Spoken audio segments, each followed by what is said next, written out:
Mummy, मुझे 10 दिन की स्कूल की छुट्टी मिली है, चलो ना कहीं घूम के आते हैं। ठीक है पवन, इन छुट्टियों में कहीं घूमने चलेंगे। मम्मी, आप हमेशा ऐसे ही करती हो, कहीं लेके ही नहीं जाती। प्रॉमिस करो, तब आप पे भरोसा करूँगा कि कहीं आप लेके जाओगे मुझे घुमाने। हाँ पवन, मैं प्रॉमिस करती हूँ, इस बार घूमने चलेंगे बस।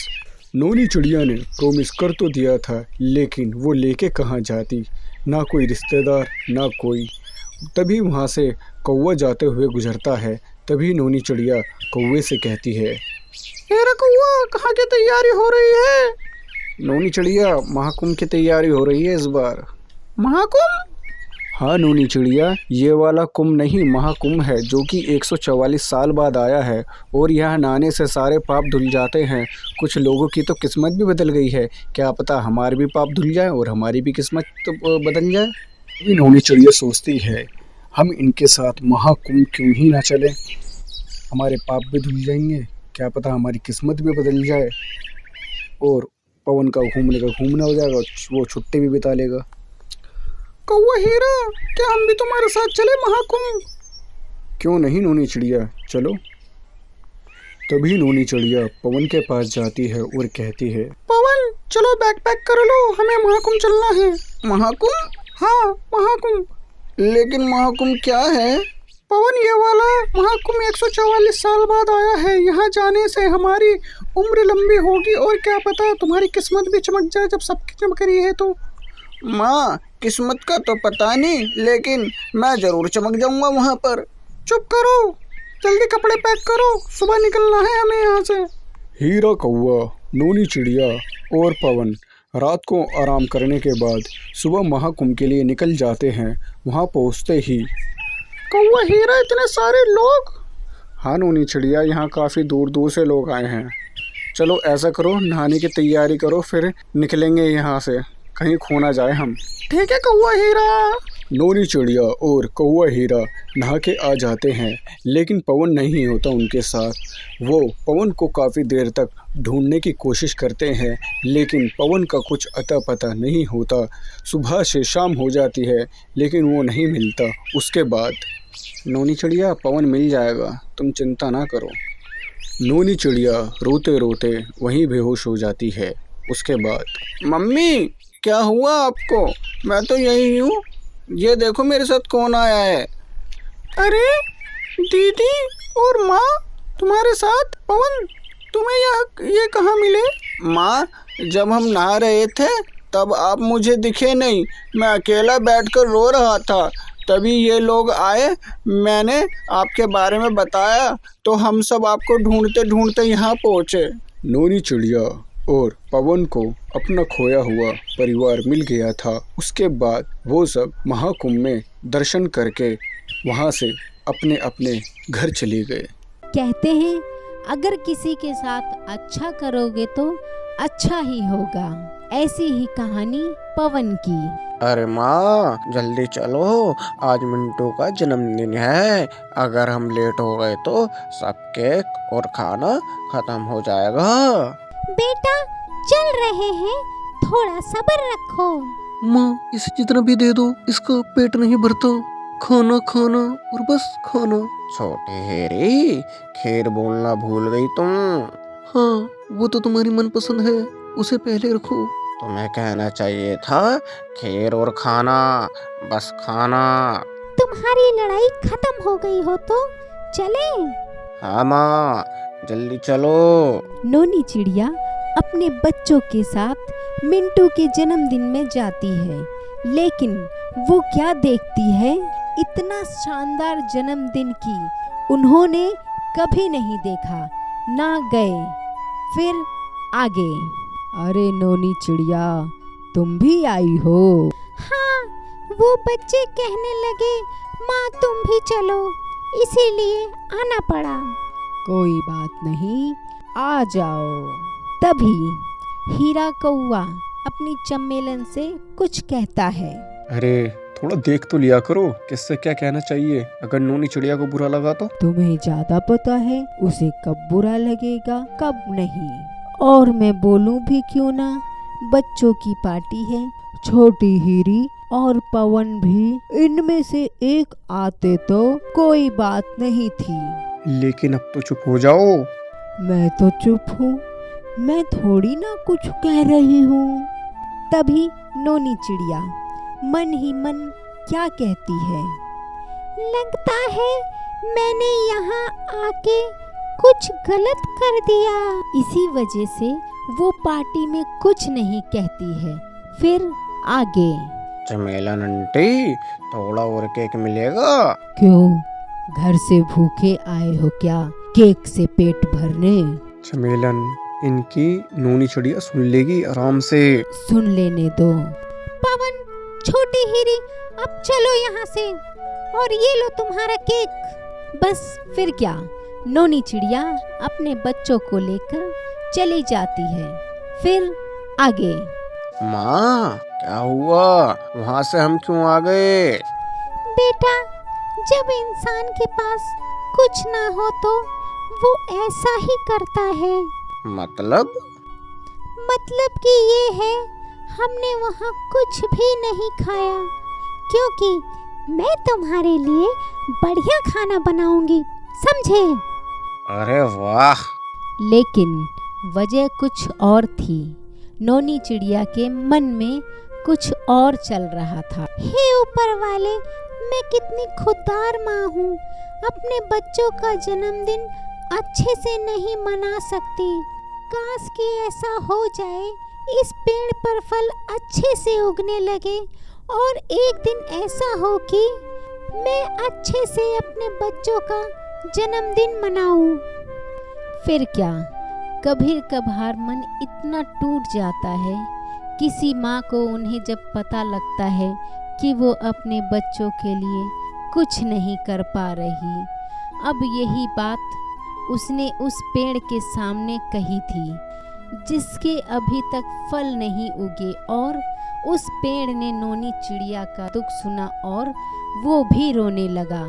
अगले दिन, छोटे हीरे, माँ को ये नहीं पता कि हम बड़े हो रहे हैं, समझदार हो रहे हैं। माँ किस वजह से कल पार्टी में से आई थी, हमें सब पता है।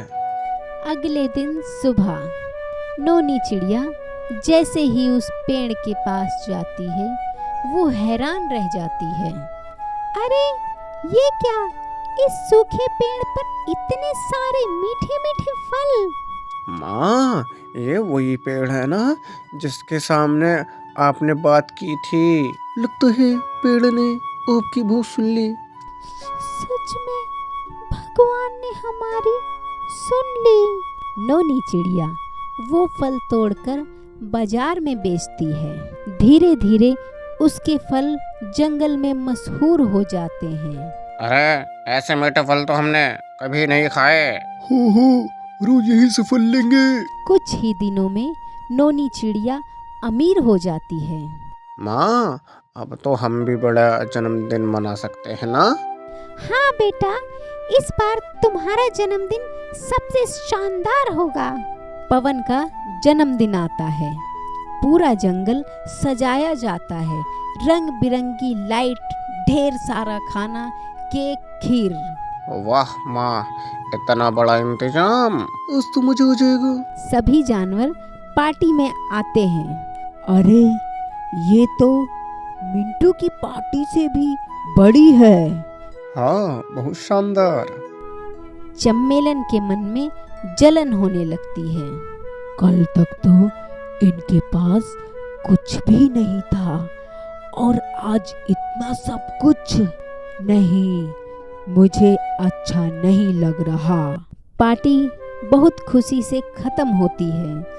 सब लोग नोनी चिड़िया की तारीफ करते हैं। रात को चम्मेलन अकेली बैठी सोचती है, मैंने उस दिन नोनी चिड़िया के साथ कितना गलत व्यवहार किया, उन्हें नीचा दिखाया, और आज देखो उन्होंने कितना बड़ा दिल दिखाया, सबको बुलाया और मुझे भी।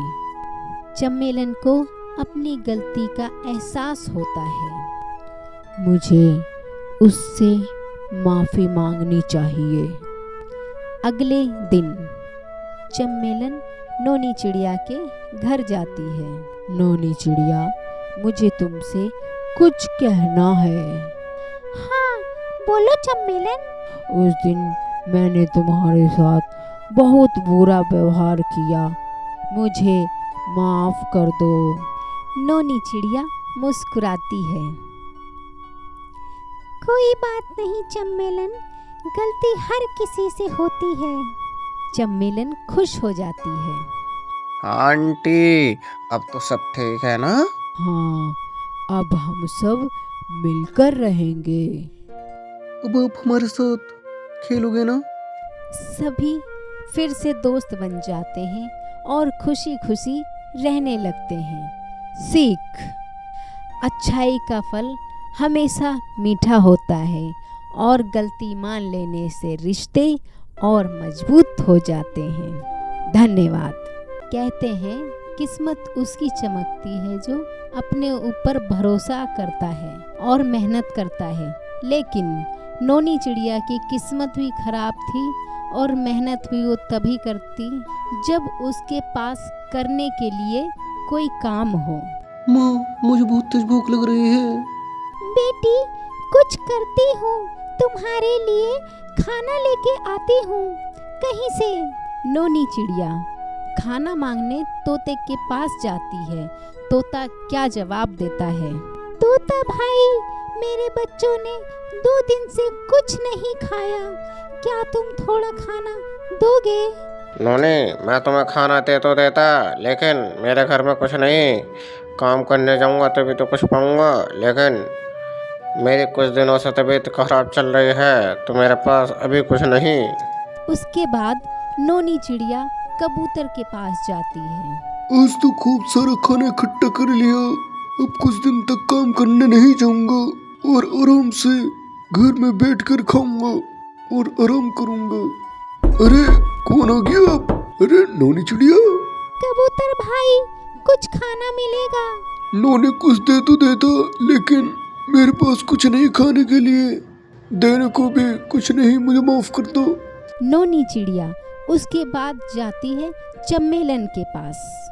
चम्मेलन, कुछ खाना हो तो दे दो, मेरे बच्चे भूखे हैं। अरे, मैं क्या यहाँ भंडारा कर रही हूँ कि जो भी आए खाना ले जाए। चम्मेलन, थोड़ा खाना दे दो, तुम्हारी बहुत कृपा होगी। अरे, पीछे ही पड़ी जा रही हो, नहीं है। उसके बाद नोनी चिड़िया रोने लगती है और कोसती है अपने आप को और पूछती है ऊपर वाले से सवाल। तुमने मुझे इस धरती पे क्यों भेजा और भेजने के बाद इतना दुख कि खुशियाँ आसपास भी नहीं भटक रही, क्यों? वो कहते हैं जब एक माँ का दिल रोता है तो ऊपर वाला भी आने के लिए मजबूर हो जाता है। ऐसा ही कुछ हुआ नोनी के साथ। तभी अचानक से आसमान में तेज रोशनी और एक मधुर आवाज सुनाई देती है। नोनी, तुम अकेली नहीं हो, मैंने तुम्हें मेहनत करने की ताकत दी है, बस तुमने अभी तक खुद पर भरोसा नहीं किया। लेकिन मेरे पास करने के लिए कुछ भी नहीं है, मैं क्या करूं? अपने आसपास देखो, हर समस्या में एक मौका छुपा हुआ होता है। नोनी चिड़िया इधर उधर देखती है। उसे पेड़ के नीचे गिरे हुए कुछ सूखे फल और बीज दिखाई देते हैं। अगर मैं इसे इकट्ठा करके साफ करूं तो शायद बेच सकती हूँ। नोनी पूरे दिन मेहनत करती है, फल साफ करती है, उन्हें जमा करती है और बाजार में बेचने जाती है। अरे, ये तो ताजे ताजे अच्छे अच्छे मीठे फल हैं, मुझे दे दो। धीरे धीरे नोनी के सारे फल बिक जाते हैं और उसे कुछ पैसे मिल जाते हैं। आज मेरे बच्चों को खाना मिलेगा। नोनी चिड़िया घर आती है। पवन और छोटी हीरी खुशी से दौड़ आते हैं। माँ, खाना। कुछ दिनों बाद नोनी रोज मेहनत करने लगती है और धीरे धीरे उनकी हालत सुधर जाती है। एक दिन वही कबूतर और तोता उसके पास आते हैं। नोनी, हमें माफ कर दो, हमने उस दिन तुम्हारी मदद नहीं की। हम गलत थे। कोई बात नहीं, मुश्किल समय ही सिखाता है कौन कैसा है, लेकिन हमें खुद पर भरोसा कभी नहीं छोड़ना चाहिए। चमेलन दूर खड़ी सब देख रही होती है और उसे अपनी गलती का एहसास होता है। मुझे माफ कर दो नोनी। अगर सच में माफी चाहती हो तो आगे से किसी जरूरतमंद को मना मत करना। कहते हैं कभी भी इतना घमंड नहीं पालना चाहिए जिससे कि वो हमारे और हमारे साथ साथ दूसरों को भी परेशानी में डाल दे। आइए शुरू करते हैं आज की कहानी। हीरा, काश ऐसा होता कि आज इतनी गर्मी ना पड़े, आज मौसम सुहाना होता। बस इतनी सी बात। देखना चमेलन, ऐसा फॉर्मूला बनाऊंगा कि सब यही कहेंगे कि चमेलन से कितना प्यार करता है हीरा। बस फिर क्या, हीरे ने इतनी मेहनत की, उसने सही में ऐसा फॉर्मूला बना लिया कि मौसम को बदल दे। फिर एक दिन उसे चमेलन को सरप्राइज दिया। चमेलन, ये रॉकेट जलाओ, फिर देखो जादू। ये क्या है, दिवाली थोड़ी ना है आज जो मैं रॉकेट जलाऊं। अरे जलाओ तो। फिर क्या, चमेलन ने वो रॉकेट जलाया और वो रॉकेट जैसे ही ऊपर जाकर फटा, चारों तरफ बादल छा गए और मौसम सुहाना हो गया, जिसे देखकर चमेलन बहुत खुश हो गई। हीरा, ये तुमने मेरे लिए किया है? हाँ, ये तुम्हारे लिए करा है। तुमने मुझे एक दिन बोला था अगर गर्मी ना होती तो और मौसम सुहाना होता तो कितना अच्छा लगता, यही कहा था। हाँ वो तो है, ऐसे कह दिया था, लेकिन मैंने ये नहीं सोचा था कि तुम ये सब कर लोगे। हीरा नाम है मेरा, HEERA, हीरा साइंटिस्ट, समझे? मैंने बहुत मेहनत की ये सब करने में। पवन, छोटी हीरी, अंदर जाओ, बिन मौसम बरसात है, बीमार पड़ जाओगे तुम दोनों। नहीं माँ, हम नहीं पड़ेंगे बीमार। मुझे समझ नहीं आ रहा, कल तक इतनी धूप थी लेकिन अचानक बरसात आने लग गई, क्या वजह हो सकती है? हे भगवान, ये तुमने क्या कर दिया? मेरी सब्जी नहीं बिक रही, चारों तरफ बारिश का पानी है, मेरा घर कैसे चलेगा?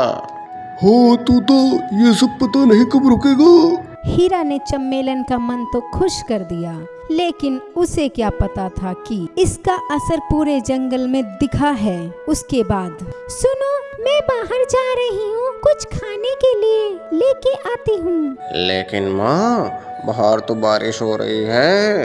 ना माँ, रहने दो। बच्चों, तुम कुछ खाओगे तभी तो थोड़ी तबीयत ठीक होगी। नोनी चिड़िया जाती है तोते के पास सब्जी लेने। फिर, अरे तोता भाई, ये क्या हाल करा हुआ है दुकान का? क्या बताऊँ नोनी चिड़िया, बारिश ने सारी सब्जी खराब कर दी, थोड़ी बहुत बची है, तुम्हारा काम चल जाएगा इनसे। कोई बात नहीं तोता भाई, अगर कोई दिक्कत हो घर आ जाना, फल है मेरे पास। नोनी चिड़िया सब्जी लेके घर जाती है और उससे क्या दिखता है, जहाँ हर कोई बिना मौसम बारिश में परेशान था, वहीं हीरा और चमेलन खुश थे। इसी का पता करने के लिए उसके घर जाती है और पूछती है, चमेलन क्या बात है, बड़ी खुश हो? क्या बताऊं, मैं इतनी खुश क्यों हूँ? बताओ तो। हीरा ने मेरे लिए मौसम बदल दिया, देखो ना कितना सुहाना मौसम हो गया है। क्या मौसम बदल दिया है? हाँ हाँ, ये सब मेरा कमाल है। मैंने ऐसा फॉर्मूला बनाया है जिससे जब चाहूँ मौसम बदल सकता हूँ। ये तुमने ठीक नहीं किया, तुम्हें पता है ना पूरे जंगल में इसका कितना असर हो रहा है। अरे रहने दो नोनी, सब ठीक हो जाएगा, तुम लोग बस मजा लो इस मौसम का। हीरा को अपने काम पर बहुत घमंड हो गया था, लेकिन उसे ये नहीं पता था कि उसका ये घमंड पूरे जंगल के लिए मुसीबत बना जा रहा है। ये बारिश है, रुकी नहीं रही, मेरी सारी सब्जियां खराब हो गई। और मेरे घर में भी पानी भर गया है, अब मैं कहाँ जाऊँ? धीरे धीरे पूरा जंगल परेशान होने लगा, लेकिन हीरा और चम्मेलन अभी भी खुशी में मगन थे। माँ, मुझे ठंड लग रही है। मुझे भी माँ, ये बारिश कब रुकेगी? अब ये मौसम सही नहीं लग रहा, मुझे कुछ करना होगा। नोनी चिड़िया फिर से हीरा के पास जाती है। हीरा, अब ये बारिश बंद करो, बच्चे बीमार हो रहे हैं, सब परेशान हैं। मैं कोशिश करता हूँ। हीरा ने फिर से अपना फार्मूला इस्तेमाल किया, लेकिन इस बार कुछ गड़बड़ हो गई। अचानक तेज तूफान आ गया, बारिश और भी तेज हो गई, हवा चलने लगी, पेड़ हिलने लगे। हीरा, ये क्या हो गया? मुझे समझ नहीं आ रहा, मेरा कंट्रोल नहीं हो रहा। अब हीरा को अपनी गलती का एहसास होने लगा। नोनी, मैंने गलती कर दी, मुझे माफ कर दो। मैं बस तुम सबको खुश करना चाहता था। हीरा, किसी एक को खुश करने के लिए सबको परेशानी में डालना सही नहीं होता। अब जो किया है उसे ठीक भी तुम्हें ही करना होगा।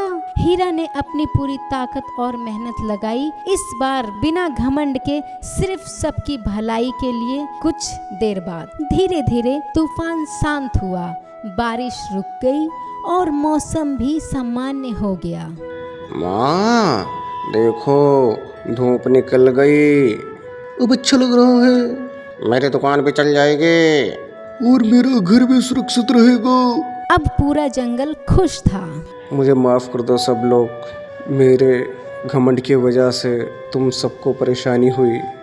हीरा, असली खुशी तब होती है जब सब खुश हो। याद रखो हीरा, घमंड इंसान को अंधा बना देता है और उसकी वजह से दूसरों को नुकसान उठाना पड़ता है। उस दिन के बाद हीरा ने कभी भी अपने ज्ञान पर घमंड नहीं किया और हमेशा सबकी भलाई के लिए उसका इस्तेमाल किया। कभी भी इंसान को घमंड नहीं करना चाहिए कि उससे खुद के साथ साथ दूसरों को भी परेशानी हो। धन्यवाद। घने और खूबसूरत जंगल के बीचों बीच एक छोटा सा पेड़ था, जिस पर रहती थी नोनी चिड़िया अपने दो बच्चों पवन और हीरी के साथ। उसका घर छोटा था, लेकिन प्यार और खुशियों से भरा था। नोनी चिड़िया बहुत मेहनत करती थी। हर सुबह वो जल्दी उठती, दाना ढूंढती और अपने बच्चों को खिलाती थी। माँ, हम हमेशा इतना कम खाना क्यों खाते हैं? जंगल में तो बहुत कुछ है, हमें ज़्यादा क्यों नहीं मिलता? बेटा, जितनी जरूरत हो उतना ही लेना चाहिए। ज्यादा लेने की कोशिश लालच बन जाती है और लालच हमेशा मुसीबत लाता है। अगर ज़्यादा मिल सकता है तो लेना गलत क्यों है? उसे हमेशा लगता था कि वो सबसे होशियार है।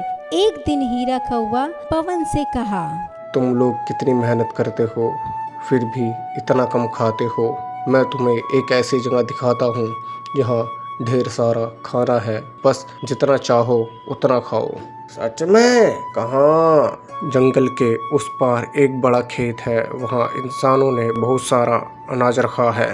कोई नहीं आता वहाँ, बस हम जाकर मजे करेंगे। पवन थोड़ा डर गया, लेकिन लालच ने डर को हरा दिया। अगली सुबह पवन बिना बताए हीरा कौवा के साथ निकल पड़ा। छोटी हीरे ने देखा तो बोली, भैया, माँ को बताए बिना मत जाओ। तुम समझते नहीं हो, मैं तुम्हारे लिए बहुत सारा खाना लेके आऊँगा। दोनों जंगल के पार पहुँचे। वहाँ सच में बहुत सारा अनाज था, गेहूं, चावल, दाल, हर तरफ खाना ही खाना।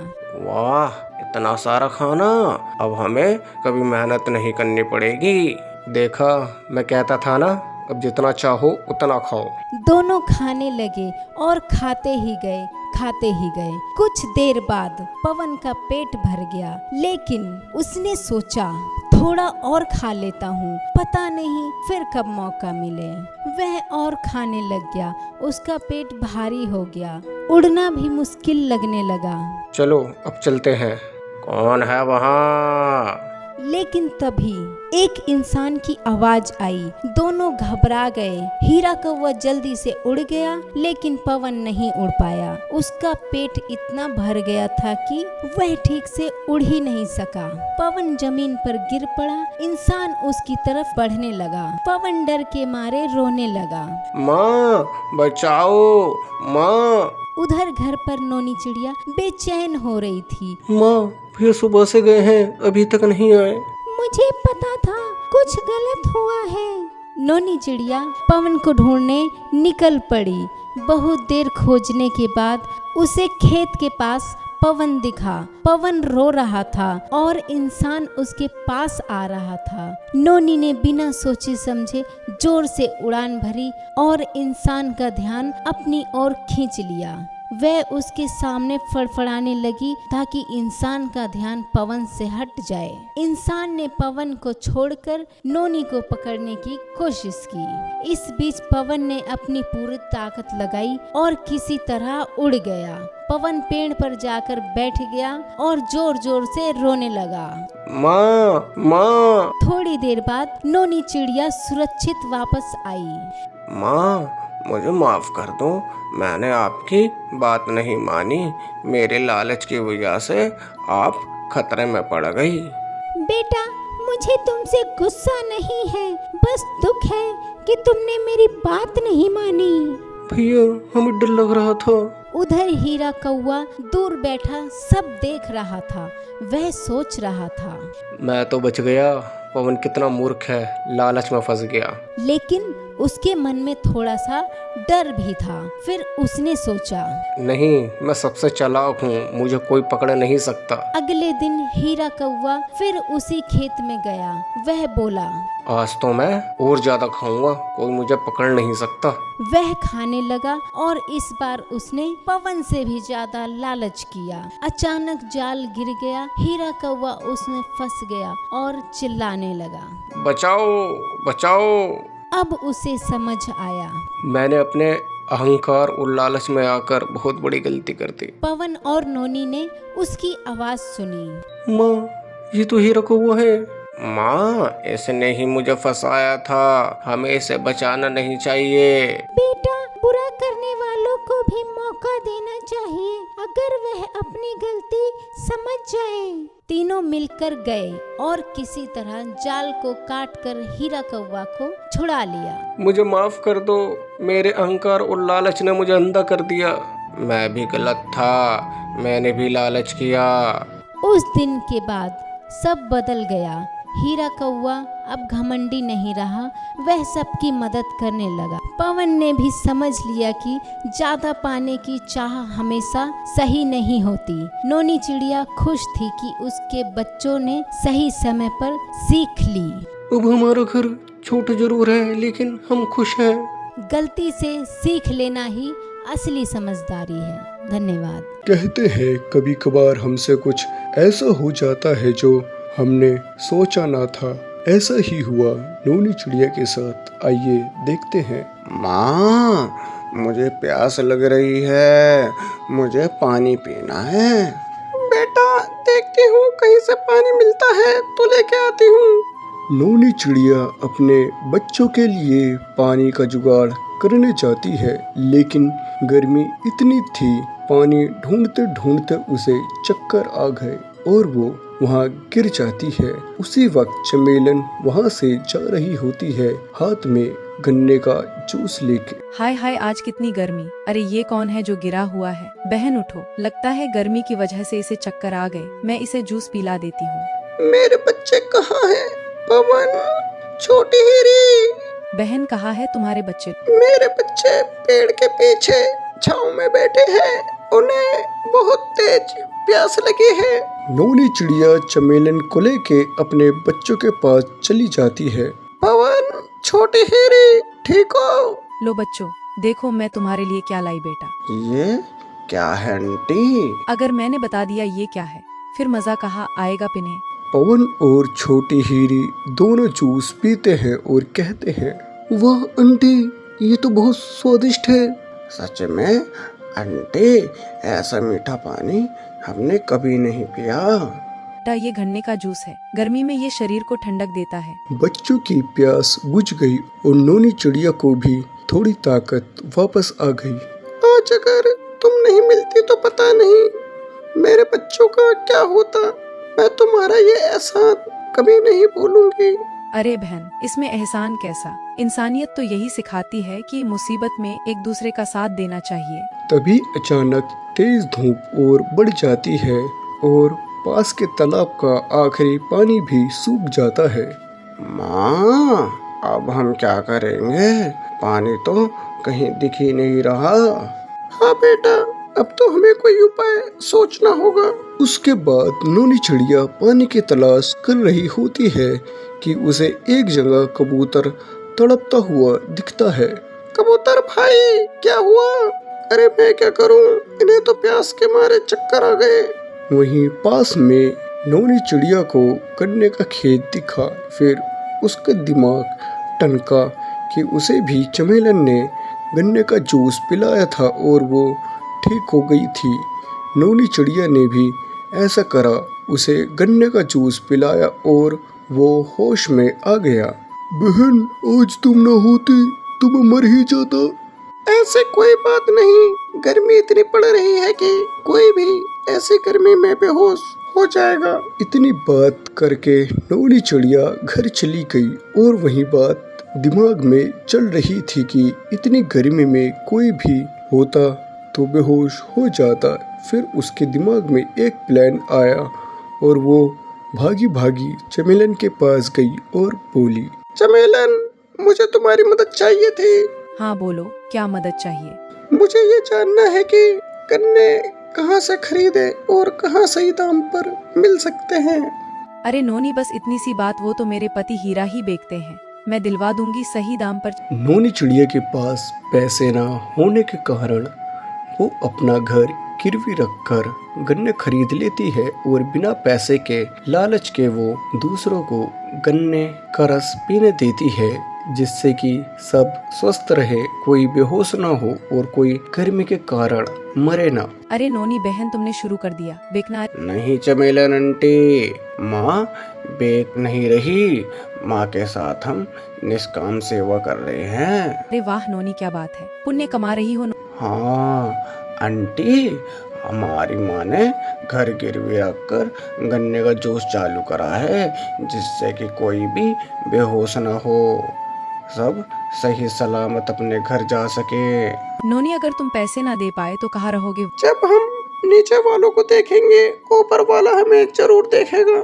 वाह चमेलन, तुमने मेरा दिल जीत लिया। वही बात चमेलन हीरा को बताती है और फिर वो दोनों क्या कहते हैं। हमें नोनी चिड़िया से सीख लेनी चाहिए, जहाँ उसके पास कुछ नहीं और वो दूसरों की इतनी मदद कर रही है, हमें भी कुछ करना चाहिए। मैं नोनी चिड़िया को अब फ्री में गन्ने दिया करूँगा। जहाँ नोनी चिड़िया चिंतित थी कि वो अब गन्ने कहाँ से खरीदे, वहीं उसका हाथ सबसे पहले हीरा ने बढ़ाया। फिर, अरे चमेलन, अगर तुम हमें फ्री में गन्ने दोगे तो तुम सब घर का खर्चा कहाँ से करोगे? अगर यही बात मैं तुमसे कहूँ तो? बहन, जब दिल से सेवा करते हैं ना, तो ऊपर वाला खुद रास्ता बना देता है। हीरा आगे बढ़कर नोनी चिड़िया के पास आता है। नोनी बहन, आज से गन्ने तुम्हारे नहीं, ये सेवा का हिस्सा है, मैं भी तुम्हारे साथ हूँ। लेकिन हीरा भाई, कुछ मत कहो, अगर तुम दूसरों के लिए अपना घर दांव पर लगा सकती हो तो क्या मैं थोड़ा सा हाथ नहीं बढ़ा सकता मदद के लिए? धीरे धीरे गांव के और जानवर भी ये सब देखने लगे। अरे ये तो बहुत अच्छा काम हो रहा है, मैं भी लोगों को बुलाता हूँ। मैं पानी ढूंढने में मदद करूँगा। माँ देखो, सब हमारी मदद कर रहे हैं। माँ, आपने सही कहा था, अच्छा करने से अच्छा ही मिलता है।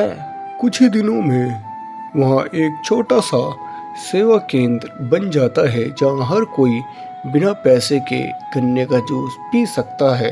तेज गर्मी में कोई भी बेहोश नहीं होता था। कुछ समय बाद, नोनी, तुम्हारे इस काम से पूरे गांव की जान बची है। हम सब ने मिलकर तुम्हारा घर वापस दिलाने का फैसला किया है। सच में? हाँ, और अब ये सेवा का काम पूरे गांव का होगा। नोनी चिड़िया की आंखों में खुशी के आंसू आ जाते हैं। देखा बहन, ऊपर वाला सब देखता है। हाँ बहन, जब हम दूसरों का भला सोचेंगे तो हमारा भला अपने आप हो जाता है। मुसीबत में एक दूसरे का साथ देना ही असली इंसानियत है। धन्यवाद। कहते हैं अगर मन लगाकर पढ़ाई की जाए तो कोई भी हमें मात नहीं दे सकता। ज्ञान हमें हर मुश्किल का हल ढूंढना सिखाती है। यह कहानी है नोनी चिड़िया और उसके बेटे पवन की। गर्मी का मौसम था, सूरज आग बरसा रहा था, जंगल के तालाब सूख चुके थे और सभी जानवर परेशान थे। अरे बाप रे, ऐसा लगता है कि इस बार की गर्मी तो सबको अपने साथ ही ले जाएगी। उधर जंगल में नोनी चिड़िया अपने घोंसले में बैठी परेशान थी। पता नहीं इस बार तो पेड़ की छांव में भी आराम नहीं मिल रहा, ऊपर से बिजली भी नहीं है। ये गर्मी कैसे कटेगी? इतने में तोता और कबूतर वहां पहुंच गए। नोनी चिड़िया, सही कह रही हो, इतनी गर्मी है कि ना कहीं जा सकते और ना ही खाने की तलाश कर सकते। और बिना खाना और बिना पानी के आखिर कितने दिन रहेंगे हम? सही कह रहे हो तुम दोनों। और मेरा बेटा पवन भी शहर से घर आ रहा है, पता नहीं इतनी गर्मी में कैसे आएगा मेरा लाडला। लेकिन पवन पहले से तैयार था। शहर में पढ़ाई के दौरान उसने बहुत कुछ सीखा था। अच्छा हुआ मैं गर्मी से बचने का सामान साथ ले आया, नहीं तो गर्मी तो मुझे रास्ते में ही परेशान कर देती। कुछ देर बाद पवन अपने घर पहुंच गया। उसके कंधे पर एक बड़ा बैग था। अरे पवन बेटा, तुम आ गए। सफर कैसा रहा?